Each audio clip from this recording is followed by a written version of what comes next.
Kunokula kwakulonde kubusisi kama kupastor wena ichannel Fleki.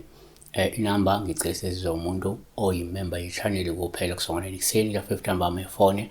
Manguthi uyimember ye-channel ngiyacela ukuthi noma ngingabhala ku-comment section kodwa make use of this number ngifonele. Yabona. Bhala kodwa phone. Yes. Sibheka la unoxolo Mkhonto. Hello umfundisi. Hello umfundisi wami unjani? Ngicela ukubuza la ukhona ukupha udla umango. She was eating mangoes. 1.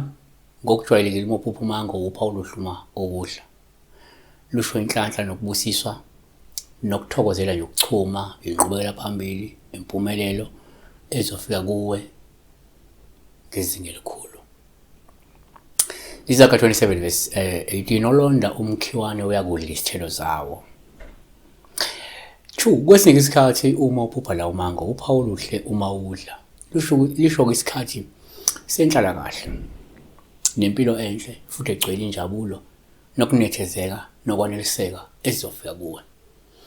Genesis 3 verse 6 owesifazane yabona ukuthi umuthi ulungele ukudliwa nokuthi uyabukeka emehlweni akhe nokuthi emuthi unqanelekile ekuhlakaniphiseni wathatha isithelo zawo wadla wanika nendoda yakhe kanje naye uyadla. 3. Kuyenzeka uma uphupha umango kube uphawu oluhluma ukudla olusho ukuthi noma olusho isikhathi sokukhulelwa noma sokukhuleliswa esizayo. Kuyenzeka umunye angaphupha ukudla ngoba ekhulelwe noma ezokhuleliswa.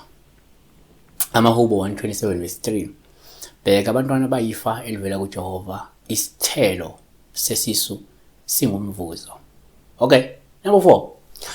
Futhi uma uphola umango kungawupha olubuma udla olungabe lukukhomba ukuthi empeleni ngenzeka kumele uqaphele ngoba noma uqaphele uphinde ukhuleke ngoba ukadlwa ngedliso. Ikakhulukazi uma ukuthi lo mengo kade ungeke esimeni esihle nesifanele sokudliwa.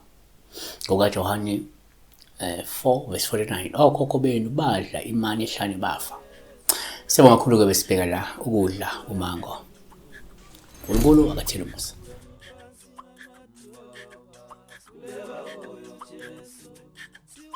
Siweni